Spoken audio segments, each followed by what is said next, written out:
సరిగా కూర్చుంది. ఈ ఉదయకాల సమయాన వాక్యాన్ని వింటున్న మీకంతా నా హృదయపూర్వకమైన వందనాలు. దేవునికి స్తోత్రాలు. హల్లెలూయా. బైబిల్ గ్రంథాన్ని తెరిచి సామెతల గ్రంథం 11వ అధ్యాయం 29వ వాక్యాన్ని మనం చదువుకుందాం.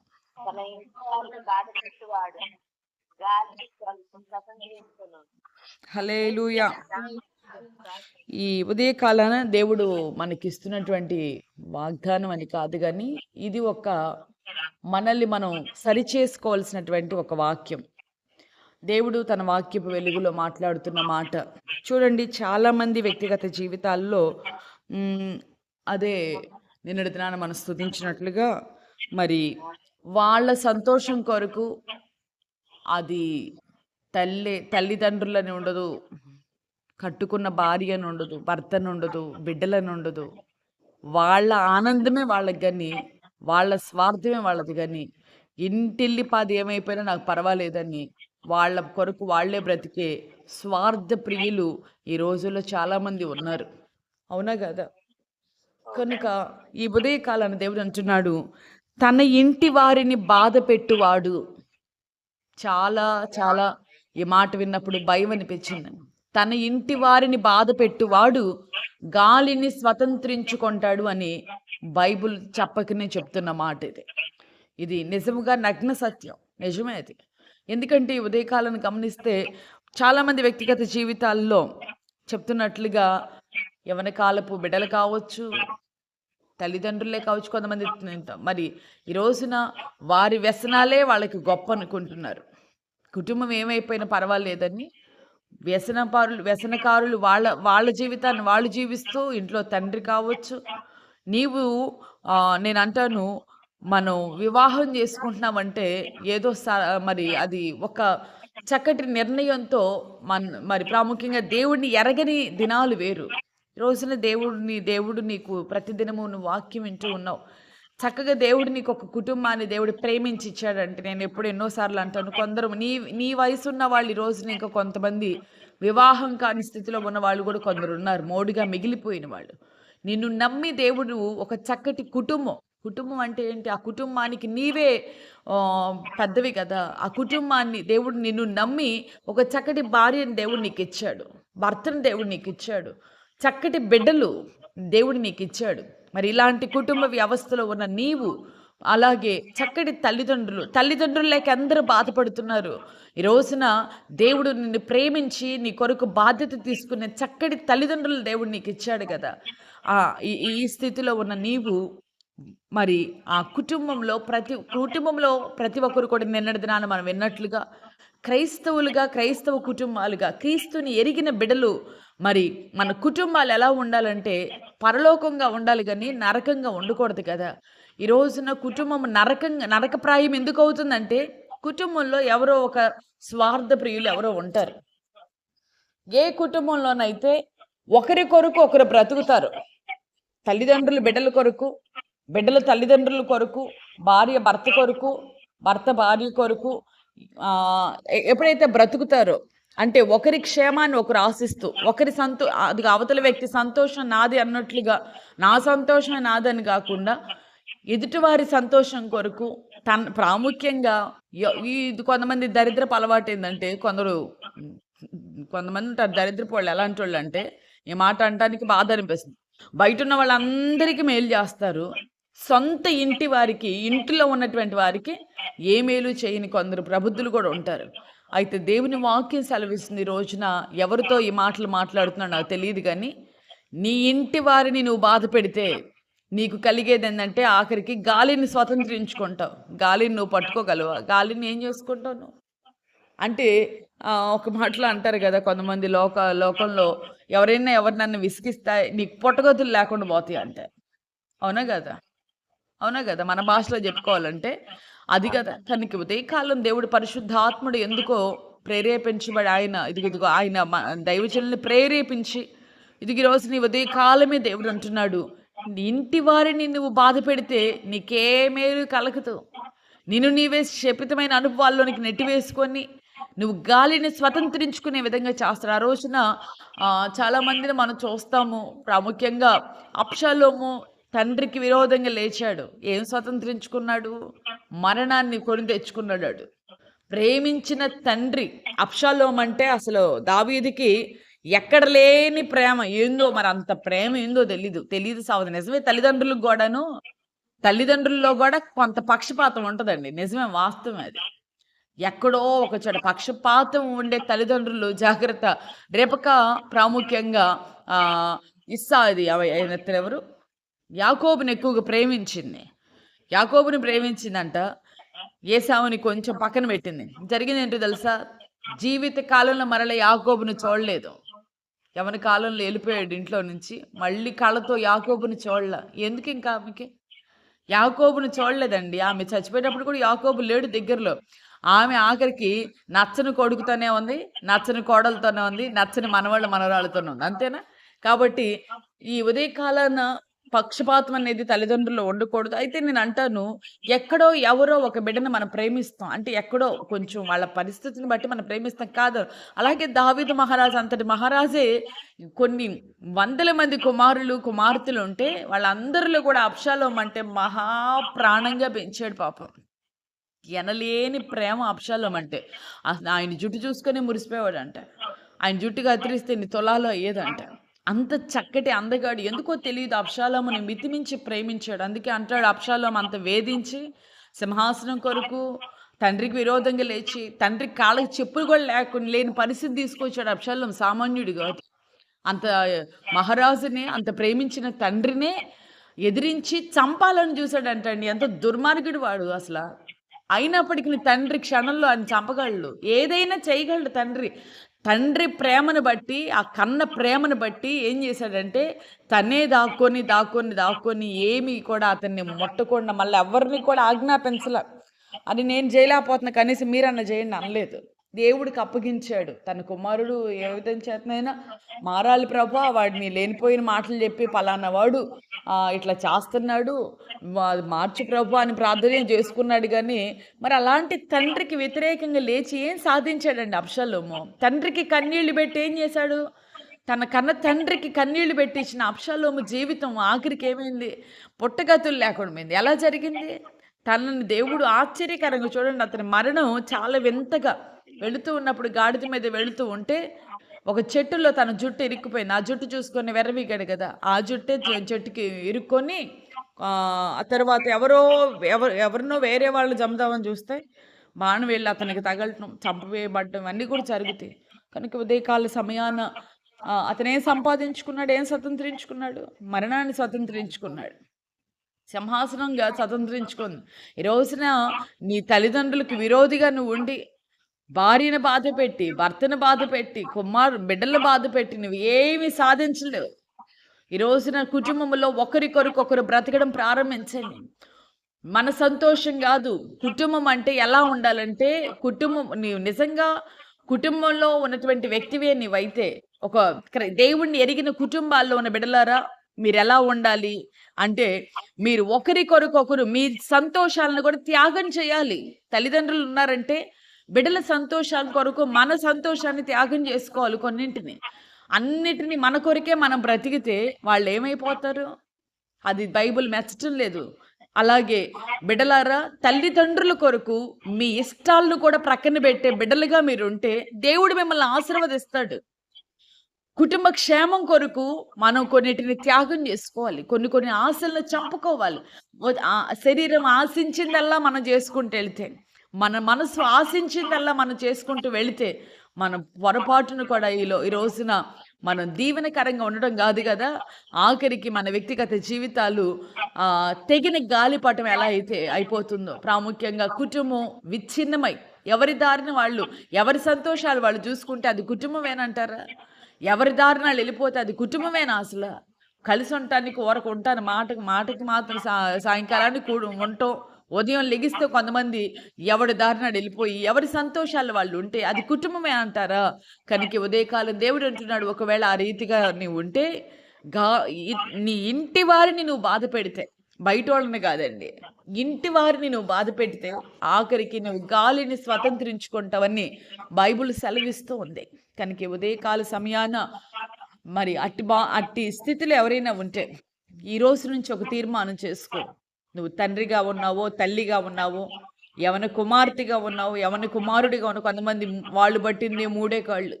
నేను పలానాదే జేయాలా, పలానా దగ్గరే ఉండాలా, పలానా ఉద్యోగం జేయాలా, పలానా వ్యాపారం జేయాలా, పలానా బైక్ కొనాలా, పలానా అమ్మాయినే జేసుకోవాలా, పలానా అబ్బాయినే జేసుకోవాలి. ఇలాంటి పిచ్చి, పిచ్చి, పిచ్చి, పిచ్చి ఛాలెంజ్‌లు జేస్తా ఉంటారు కుటుంబాల్లో. ఎందుకొచ్చింది ఈ వాక్యం నాకు తెలీదు. ఎవరికొస్తుందో నాకు తెలీదు. నాకైతే చాలా దినాల నుంచి ఈ మాటని నేను సిద్ధపడతానే ఉన్నాను. కనుక ఈరోజు దేవుడు నిర్ణయించాడు ఈ మాటని. ఎవరి కొరకు ఉద్దేశించి నేను చెప్పడం లేదు. జాగ్రత్త. నేను ప్రాముఖ్యంగా దేవుడిని నమ్మిన దేవుడిని ఎరిగిన ప్రారంభపు దినాలవి. నేనింకా సేవకు సమర్పించుకోలేదు గానీ, దేవుడిని ఎరిగిన ప్రారంభపు దినాలవి అంతే. అయితే నాకు సైన్స్ సబ్జెక్ట్ అంటే చాలా చాలా ప్రాణం. చాలా ప్రాణం నాకు. చాలా ఇష్టం నాకు. అయితే దేవుడు నేను కోరుకున్న దానికి వ్యతిరేకంగా దేవుడు చెప్తున్నప్పుడు సరే ఆ రోజున దైవజనుడు ఒక ఉపమానాన్ని చెప్పాడు. ఒక దైవజనుడు నేను వాక్యాన్ని వింటూ ఉన్నాను. ఆ సమయంలో ఒక చక్కటి ఉపమానం ద్వారా అప్పటికే మేరక్క గారు గూడా వాక్యం చెప్పారు. యెఫ్తా కుమార్తె గురించి చెప్తూ, దేవుని చిత్తం కాని దాన్ని నువ్వు అడిగితే దేవుడు తప్పకుండా ఇస్తాడు. నువ్వు అడిగావు కాబట్టి ఆయన ఇస్తాడు. ఇక మానడు. కానీ దేవుని చిత్తం కాని దాన్ని నువ్వు కోరుకుంటే దేవుడు ఇచ్చినా, ఇంకోటి ఇచ్చినా దానిలో నీకు కీడు ఉంటుంది. కాబట్టి నువ్వు దేవుని చిత్తాన్నే నువ్వు కోరుకోవాలని ఆమె చెప్పారు. రెండవది ఒక దైవజనుడు చెప్తూ ఉంటే నేను విన్నాను. ఈ ఉదయకాలం ఎందుకో పరిశుద్ధాత్ముడు మనతో చెప్తున్నాడు. జాగ్రత్తగా విందాం. హల్లెలూయా! ఒక మంచి పెయింటర్ ఉన్నాడండి. ఒక మంచి పెయింటర్ మంచి ఒక ఏమంటారు శిలలు చెక్కేవాడున్నాడు. మంచి ఆహ్, ఏమంటారు? శిల్పకారుడు. అవును. కనుక ఒక ఆయనున్నాడు. చాలా నైపుణ్యం కలిగిన వ్యక్తి. ఒక రోజున ఒక శిల్పాన్ని చెక్కుతూ ఉన్నాడు. చక్కగా ఒక శిల్పాన్ని చెక్కి కొండ శిఖరం మీద దాన్ని చేస్తా ఉన్నాడు. దీన్నెక్కడ చేస్తున్నాడు? భూమి మీద, కింద నేల మీద కాదు. కొండ శిఖరం మీద ఈ శిల్పాన్ని చెక్కి ఆ శిల్పం తయారైన తర్వాత అసలు దాన్ని చూసుకొని ఆనందపడి, ఆనందపడి, ఆనందపడి, ఆనందపడి అలాగే ఆ మైకంలో తెలియక వెనక్కి, వెనక్కి, వెనక్కి, వెనక్కి అడుగులు వేసుకుంటూ వెళ్ళిపోతా ఉన్నాడు. ఎందుకంటే ఇంకెంతదో ఆ యాంగిల్‌లో ఎలా ఉంది? ఈ యాంగిల్ ఎలా ఉంది? ముందుకెళ్తే ఎలా ఉంది? వెనక్కెళ్తే ఎలా ఉంది? ఇలా చూసుకుంటూ వెళ్తా ఉన్న క్రమంలో కొన్ని అడుగుల దూరంలోనే ఇక అతను కింద పడబోతున్నాడు. ఆ సమయంలో అతని ప్రక్కన అతని అసిస్టెంట్ ఒకతను ఉన్నాడు. ఉండి అతనేం చేశాడంటే ఆయనకి చెప్పడానికి ఆయన వినేంత దూరంలో కూడా లేడు. చెప్పడానికి ఆయనకి అర్థమయ్యే సమయం కూడా అతనికి లేదింకా. ఆ సమయంలో ఏం చేశాడంటే పక్కనే రెడ్ పెయింట్ అక్కడ ఉంది. ఆ పెయింట్ అలాగే తీసుకొని అయిందని ఆ శిల్పం మీద అలాగే పోసినప్పుడు ఆ శిల్పం ఎప్పుడైతే చెడిపోయిందో దాని అందం ఎప్పుడైతే చెడిపోయిందో వెంటనే వెనక్కి పడాల్సినటువంటి అడుగు ముందుకు వేయడం జరిగింది. హల్లెలూయా! బాగా కోపంతో వచ్చాడు అసిస్టెంట్‌ని ఏదైనా చేద్దాం. ఎందుకంటే అతను అంతగా ప్రేమించాడు దాన్ని. ఎందుకు చేసావురా ఈ పని? నేను ఎంతో కష్టపడి ఇక్కడ దాకా తెచ్చానురా. ఎందుకు నువ్వు చెడగొట్టావు దీన్ని? అని కొట్టబోతుంటే అంటాడు గదా! అయ్యా! ఇది పరిస్థితి. నేను గనక ఈ సమయంలో దీన్ని గనక చెడగొట్టకపోతే ఒక్క కొన్ని అడుగుల్లోను ఒక్క అడుగులోను నువ్వు కింద పడేవాడివే. నేనేం చేయలేను. ముందు నువ్వు కావాలి నాకు. నువ్వు బ్రతికితే ఇలాంటి శిల్పాన్ని మళ్ళీ చేస్తావు. ఇలాంటివి కాదు ఇంకా ఎన్నో చేస్తావు నువ్వు. కాబట్టి నువ్వు బ్రతకాలి. నువ్వు క్షేమంగా ఉండాలి. హల్లెలూయా! కనుకనే నేను ఈ విధంగా నేను చేశాను అని అతను చెప్పడం కనుక ఈ ఉదయ కాలాన ఈ మాటను నేను ఆ ఉదయ కాలాన నేను విన్నాను. దైవజనుడు చెప్పిన మాట. నీకీ మార్గం నీకిష్టమే. నీకిష్టమైన మార్గం. నువ్వు దీన్ని సాధించగలవు గూడా. కానీ ఇది నా చిత్తం కాదు. అని ఆ దైవజనుడు చెప్పడం. సేవకురాలేమో దేవుని చిత్తం కాని దాన్ని నువ్వు కోరుకుంటే ఖచ్చితంగా నీకు దానిలో అన్నప్పుడు పరిశుద్ధాత్మను నేను పొందాను గనుక అప్పటికే దేవుడు అంటాడు గదా పేతురుతో, నీకిష్టం కాని మార్గాల్లోనే మరలా వస్తాడు. పరిశుద్ధాత్ముడు వస్తాడు. నీకిష్టం కాని చోట్లకి తీసుకొని వెళ్తాడు. హల్లెలూయా! అప్పటికి పేతురు ఆత్మను పొందలేదు. కనుక ఆ పరిశుద్ధాత్ముడే నా మనస్సును కట్టి నాకిష్టం లేని త్రోవలో నేను వెళ్ళినా, ఇరుకైన మార్గాలు గుండా నేను వెళ్ళినా, ఈ రోజున ఆయన బిడ్డగా ఆయన సరిచేసుకొని, ఈ రోజున అనేకులకి దీవెనకరంగా నేనున్నానా లేదా మీరు చెప్పండి. అనేక జీవితాలు నేను కట్టగలిగిన స్థితిలో నేనున్నానా లేదా? ఆ రోజున నా జీవితాన్ని ప్రభు కట్టి, ఈ రోజున అనేకుల జీవితాలని కట్టగలిగిన ఈ కృప ఎక్కడ దొరికిందంటే, ఆ రోజున దైవ చిత్తానికి లోబడిన అనుభవం. నాకిష్టం కాని మార్గాల్లో నేను నడిపించబడేదానికి నేను దేవునికి లోబడ్డాను. హల్లెలూయా! తనకి ఉదయ కాలాన ఎందుకు జరిగింది? ఈ రోజున నీవు ఆత్మీయుడిగా, ఫలభరితంగా అనేకులకు నువ్వు దీవెనకరంగా ఉండాలని నువ్వు కోరుకుంటే, నీవు ఒక్కొక్కసారి నీ శరీరాన్ని నువ్వు శ్రమపరుచుకోవాలి. ఇప్పటికే చాలా మంది దానియేలు ఫాస్టింగ్ చేస్తా ఉన్నారు. చెప్పిన మాట నాకే సంతోషం అనిపించిందండి. ఫంక్షన్‌కెళ్ళామక్క మేము పలానా దగ్గరికి. అందరూ యేసుకున్నారు. ఎందుకంటే ఈళ్ళసలు మాంసప్రియులు నాకు బాగా తెలుసు. మాంసం అంటే ఎంత ఇష్టపడతారో నాకు తెలుసు. తిన్నావా? నిజమేనా? అబద్ధమా? తొందరగా చెప్పమ్మా. నిజమేనా? నా మీద కోపం కాదు. నీ కోసం కదా నువ్వని. కాబట్టి మేము ముట్టలేదు అన్నప్పుడు నాకు విన్నప్పుడు సంతోషం అనిపించింది. మరి దేవాతి దేవునికి సంతోషం కాదా? మనల్ని మనం కొన్నిటి కోసం ఇది నేను చాలా దినాల నుంచి ప్రేరేపించబడుతున్నా. అది బైబిల్ చదువుతున్నప్పుడల్లా నేను సంఘంలో చాలా దినాల నుంచి చెప్తూనే ఉన్నాను. దానియేలు ఫాస్టింగ్ చేయాలనుకున్నాం గానీ, అసలది చేయగలమా లేదా? ఎందుకంటే ఈ దినాలు చాలా కఠినమైన దినాలు. అవునా? చాలా కష్టం. ఏం చేయాలి ప్రభు అనుకున్నప్పుడు, ఆ దినాల్ని దేవుడు నిర్ణయించడం. ఈ రోజున కృపను దేవుడిస్తూ, ఎందుకు శ్రమ పెరుచుకుంటున్నాం? దేవుని కొరకు కొన్ని మన శరీరాన్ని త్యాగం చేసుకొని శ్రమ పెట్టినప్పుడు ఎందుకోసం? మన బిడ్డల కోసం కాదా? మన దేవుని సన్నిధి నుంచి మేలు పొందాలని కాదా? ఒక సేవకుడు అన్నాడు, ఒక ఆయన అన్నాడు నిన్న, మిగతాయన్నీ తింటున్నారా మీరు? అవును తింటున్నాం. నేనన్నాను, ఇప్పుడు మీకు ఎదురుగా మాంసం కనపడుతుంది. మీరు తినకండి, ఇప్పుడు ఉండండి చాలు. 21 రోజు సంగతి తర్వాత ఇప్పుడు తినకుండా ఉండండి అని చెప్పాను. కాబట్టి దేవుని కొరకు చిన్నదే అని అనిపించవచ్చు. కొన్నిసార్లు మన శరీరాన్ని మనం త్యాగం చేసుకొని దేవుని కొరకు శ్రమ పెట్టబడి వారంగా, కుటుంబం కొరకు మనం త్యాగపూరితమైన వ్యక్తులుగా ఉండాలి. కుటుంబంలో ఉన్న ప్రతి వ్యక్తి ఈ రోజున ఒకరి కొరకు ఒకరు మీరు కొన్నిటిని మీరు త్యాగం చేయాలి. అంతేగాని ఎవరిష్టం వచ్చినట్లుగా వాళ్ళు ప్రవర్తిస్తే అది కుటుంబం అవ్వదండి. అది కుటుంబం అవ్వదు. కనుక ఉదయకాలం దేవుడు అంటున్నాడు, తన కుటుంబాన్ని ఎవడు బాధ పెడతాడో, ఈ రోజున కొంతమంది అనుకుంటారు, నా భార్య నా ఇష్టం నేను కొడతానంటే జాగ్రత్త. నీ ఇంటి వారిని నువ్వు బాధ పెడితే గాలిని స్వతంత్రించుకుంటావు నువ్వు. నా పిల్లలు నా ఇష్టం నేను కొట్టుకుంటానంటే లెక్క అడిగేవాడు ఒక ఆయన ఉన్నాడు.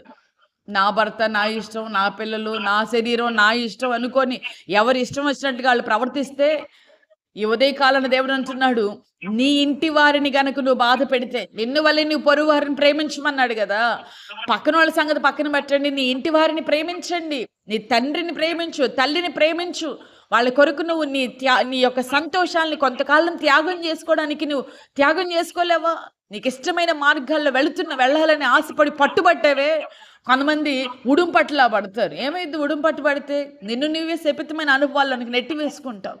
వాళ్ళ జీవితాన్ని చూసిన వాళ్ళు, ఎన్నో అనుభవాలు గుండా వెళ్ళిన వాళ్ళు మనకు మాదిరిగా చెప్తున్నప్పుడు మన మనస్సు అనే నడుమును మనం కట్టుకోవాలి. హల్లెలూయా, హల్లెలూయా. యవన బిడ్డలారా, ప్రాముఖ్యంగా మీ తల్లిదండ్రులు మిమ్మల్ని వాళ్ళు ఎన్నో మార్గాలు గుండా వెళ్ళారు కనుక మంచేదో చెడేదో వాళ్ళకి తెలుసు. వాళ్ళు చెప్పిన మాటను నువ్వు లోబడితే నీ జీవితం ధన్యకరంగా మారుతుంది. అనేకులకి నీవు ఆశీర్వాదకరమైనటువంటి బిడ్డగా నువ్వు మారుతావు. హల్లెలూయా, హల్లెలూయా. చూడండి, చాలా సార్లు అనిపించింది ఒక్కొక్కసారి మనం మన కుటుంబం కొరకు ఈ మధ్య కాలం నిజముగా నేను చెప్తాను ధైర్యంగా, ఇక్కడ ఒక యవన కుమారుడు ఒక అతను ఉన్నాడు. కుటుంబంలో చిన్న పరిస్థితులు, శోధనలు వచ్చినాయి. చేస్తున్న ఉద్యోగాన్ని అలాగే వదిలిపెట్టి కుటుంబం కొరకు త్యాగం చేసుకున్నాడు. కళ్ళతో మేము చూస్తా ఉన్నాం. అలాంటిది ఒక యవన కుమారుడు త్యాగం మగపిల్లలు త్యాగం చేసుకుంటే ఆడపిల్లలు మీరు త్యాగం చేసుకోలేరండి. ఇంటోళ్ళని బాధ పెట్టబాకండి, కన్నీళ్లు పెట్టించొద్దు. తల్లిదండ్రులు కన్నీరు విడిస్తే మాత్రం మీకు అది దీవెన కాదు. ఎందుకో దేవుడు పరిశుద్ధాత్ముడి ఉదయ కాలాన్ని చెప్తున్నాడు, నీ ఇంటి వారిని నువ్వు బాధ పెడితే నువ్వు ఏమీ సాధించలేవు, గాలిని స్వతంత్రించుకుంటావు. కనుక ఆ రోజున బుద్ధి లేని కుమారుడు బుద్ధి లేనప్పుడు వాడు తండ్రిని బాధ పెట్టాడు, ఇంటిని వదిలిపెట్టాడు. ఆఖరికి పందుల పొట్టు కూడా వాడికి దొరకలేదు. కనుక దూరదేశానికి వెళ్తా, నీకేం తెలిసిన పిచ్చి మొహవాడు ఎక్కడే ఉందిరా, పల్లెటూరులో దూరదేశానికి వెళ్తాను, అక్కడ నేను వెర్రవీగుతాను, ఏదో సాధిస్తాను, నేను వెళ్తానని మూట భుజాన్ని వేసుకుని వెళ్ళాడు. పందుల పొట్టు కూడా దొరకకుండా తిరిగి మళ్ళా బుద్ధి వచ్చినప్పుడు తండ్రి దగ్గరకు వచ్చాడు. అదొకటి అది చేసిన మంచి పని. కనుక ఉదయ కాలాన నీకేదో ఉందని వెర్రవేగుకో. బుద్ధి లేని పనులు చేసుకోకుండా ఈ ఉదయకాలాన దేవుని వాక్యం సెలవిస్తుంది. ఇంటి వారిని బాధ పెట్టి మనం సాధించేది ఏమీ లేదు. ఇంటిలో ఉన్న ప్రతి వారు కూడా తెలుసుకోవాల్సింది, ఒకరి కొరకు ఒకరు బ్రతకడం నేర్చుకోండి. ప్రేమించండి. ఒకరికంటే ఒక ప్రాముఖ్యంగా అసలు మనకి బలమేదో తెలుసా? కుటుంబమే మన బలం. మనము కుటుంబమే మన బలం. మన బలం ఏదైనా ఉందంటే ఒక వ్యక్తికి ముందుగా కుటుంబమే బలం గనుక నీ కుటుంబంలో ప్రేమతో కుటుంబాన్ని బలపరుచుకోనండి ఒకరిని ఒకరు. అంతేగాని వాళ్ళతో చూడండి, ఇంట్లోకొస్తే కొంతమంది మోగదెయ్యం పట్టిందంట ఒకడికి. ఏ దెయ్యం పట్టింది? మోగదెయ్యం పట్టింది. ఆయన తీసుకొచ్చారు ఒకసారి. కొంతమందికి మోగదెయ్యాలు పడతాయి. ఇళ్లలో నోరు తెరవరండి కొంతమంది. ఇంట్లో వాళ్ళతో మాట్లాడటానికి నోరే తెరవరు కొంతమంది. ఎందుకో ఇంట్లో అసలు పెదవులిపి మాట్లాడరండి. బయటికెళ్తే గంటలు సొల్లు చెబుతారు గానీ భార్యతో మాట్లాడరు, భర్తతో మాట్లాడరు, పిల్లల తల్లిదండ్రులతో బుద్ధి లేని మనుషులు కాకపోతే నోరు తెరువు. నీ కుటుంబంతో మాట్లాడు. నీ నీ సంతోషాన్ని, నీ యొక్క బాధని, నీ యొక్క సమస్తాన్ని చెప్పుకోవాల్సిన వాళ్ళతోనే కదా. వీళ్ళతో మాట్లాడరు. బయట వాళ్ళందరితో మాట్లాడి బయట అంతా పత్రికలు వేసుకుంటారు కానీ ఇంట్లో వాళ్ళతో మాట్లాడరు. నీ కుటుంబమే నీ బలమని గుర్తెరిగి ఈ ఉదయకాలను మోకరిద్దామా? అందరు ప్రార్థన చేసుకుందాం. ఎందుకో పరిశుద్ధ ఆత్ముడి ఉదయ కాలాన మనందరితో దేవుడు వాక్యపు వెలుగులో మాట్లాడారు. కుటుంబం యొక్క విలువను గుర్తెరుగుదాం. చాలా విలువైనది కుటుంబ వ్యవస్థ. దేవుని ద్వారా ఏర్పాటు చేయబడింది కనుక ఉదయ కాలాన్ని ప్రార్థన చేసుకుందాం. దేవా, నా కుటుంబంలో ఎవరైనా అట్టి స్వార్థ ప్రియులు ఉన్నారా? వారి కొరకు ప్రార్థన చేయండి. ఒకవేళ నీలో కూడా ఏదైనా స్వార్థపు అనుభవాలు ఉన్నాయా? మన సంతోషం కొరకు మనం బ్రతకడం కాదు. ఎందరో తల్లిదండ్రులు మనం చూస్తూ ఉన్నాం, చక్కగా త్యాగం చేసుకుని బిడ్డల కొరకు ఎన్నో ఆశలు చంపుకొని కుటుంబాలను కడుతూ ఉండగా కొందరు తల్లిదండ్రులు స్వార్థ ప్రియులుగా వాళ్ళ పిల్లలు ఏమైపోయినా పర్వాలేదన్నట్లుగా బ్రతుకుతున్నారు. కుటుంబాన్ని గూర్చిన దర్శనం తల్లిదండ్రులారా మనకుండాలి. బిడ్డల భవిష్యత్తును గూర్చిన దర్శనం మనకుండాలి. వారి కొరకు మనం ప్రయాసపడాలి. ఒకవేళ అలాంటి ప్రయాసపడుతున్న తల్లిదండ్రులు మీకు కలిగి ఉంటే వారి కొరకు మీరు కూడా త్యాగపూరితమైన బిడ్డలుగా మీరు ఉండాలి. వాళ్ళు ఉన్నతమైన చదువులు చదివించింది, చదువుకున్న తర్వాత వాళ్ళకి విరోధిగా నువ్వు మారాలని కాదు. నీకేం కొమ్ములు రాలేదు, నువ్వేం గొప్పవాడివి అయిపోలేదు. తల్లిదండ్రులకు లోబడు. వాళ్ళు మన దగ్గర నువ్వు ఉండాలి. వాళ్ళు ఏం చెప్తే నువ్వు అది చెయ్యాలి. నువ్వు విధేయురాలైన కుమార్తెగా నువ్వు ఉండాలి. బైబిల్ సెలవిస్తుంది, విధేయులకే దేవుడు తన ఆత్మనిస్తాడు. విధేయుల్ని దేవుడు ఆశీర్వదిస్తాడు. విధేయురాలైనటువంటి ఎస్తేరును ఆశీర్వదించాడు. విధేయుడైనటువంటి యోసేపును దేవుడు దీవించాడు. కనుక ఉదయకాలం ప్రార్థన చేసుకుందాం. విధేయురాలైనటువంటి మరియమ్మని దేవుడు జ్ఞాపకం చేసుకొని లోక రక్షకునికి తల్లిగా దేవుడు ఆశీర్వదించాడు. తల్లి కన్య అయిన మరియ ఇంట్లో చాలా ఇబ్బందులు ఉన్నాయి. యవని కాలములో అలాగే ఆ కుటుంబంలో ఆమె ఇమిడిపోయింది. కనుకనే ఎన్నో భయంకరమైన శోధనలు కూడా వెళ్ళినప్పటికీ కూడా దేవుడు ఆమెను జ్ఞాపకం చేసుకున్నాడు. ఇలాంటి విధేయులు ఎందరో ఉన్నారు. విధేయత కలిగిన ఆత్మ మన మీద దేవుడు క్రియ చేయాలి. యవన బిడ్డల మీద క్రియ చేయాలి. కుటుంబాల్లో చక్కగా కుటుంబాలను ప్రేమించండి. కుటుంబమే మన బలమై ఉండగా మన యొక్క బాధలైన కష్టాల్లో అయినా మన కొరకు నిలబడేది కుటుంబమేనండి, బయట వాళ్ళు కాదు. కనుక ఉదయ కాలాన ప్రతి ఒక్కరు కూడా ప్రార్థన చేసుకుందాం. అయ్యా, నా కుటుంబంలో ఎవరో నీ కొరకు నిలబడరు. జీవితకాలం నీ కొరకు నిలబడేది నీ భర్త మాత్రమే. అతన్ని ముందు ప్రేమించు. నువ్వు అసలు అతన్ని ప్రేమించు. ఆ తండ్రి గారిని, ఆ తల్లిని నువ్వు ప్రేమించు. నీ యజమానునికి నువ్వు లోబడి ఉండాలి, ప్రేమించాలి. భార్యను నువ్వు ప్రేమించాలి. ప్రార్థన చేసుకుందాం. మన కొరకు ఏదో మన సంతోషం కొరకు బ్రతికితే మనకంటే ఈ లోకంలో దైని వాళ్ళు ఇంకెవరు ఉండరు. ప్రార్థన చేసుకుందాం.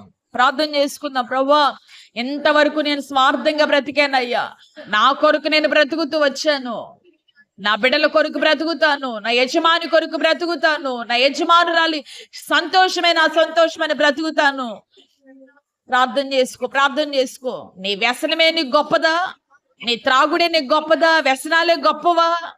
నీ బిడ్డలు, నీ కుటుంబం, వీటన్నిటిని ఆలోచించు. వారిని ప్రేమించు. వారిని నువ్వు బాధ పెడితే ఆఖరికి నువ్వు గాలిని స్వతంత్రించుకుంటావు. ప్రార్థన. పరిశుద్ధుల ప్రేమ స్వరూపి నిత్యాశ్రయ దుర్గమ, ఈ ఉదయకాల సమయాన ఒక ప్రత్యేకమైన వాక్యాన్ని మీరు మాకు అనుగ్రహించారు. నిజముగా తండ్రి, నిజమేనయ్యా, నీ వాక్యపు వెలుగులో ఎందుకో మా మధ్యలోనికి మీరు దిగి వచ్చి ఉదయకాలాన ప్రభా మమ్మల్ని అందరినీ మీరు హెచ్చరించారు.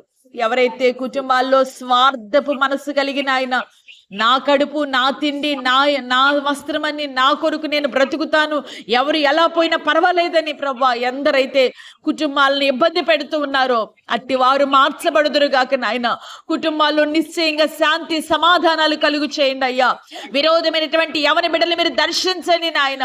విరోధమైనటువంటి తల్లిదండ్రులు ప్రభా ఎవరైతే స్వార్థ ప్రియులుగా ఉన్నారో వారిని మీరు దర్శించండి నాయన.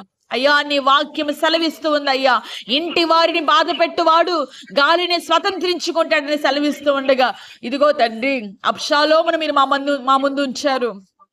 తప్పిపోయిన కుమారుని వృత్తాంతం ఎందరో ఆత్మీయుల గురించి మీరు మాకు తెలియచేశారు. విధేయులైన వారికి మీరు చేసినటువంటి ఆశీర్వాదాన్ని మీరు తెలియచేశారు.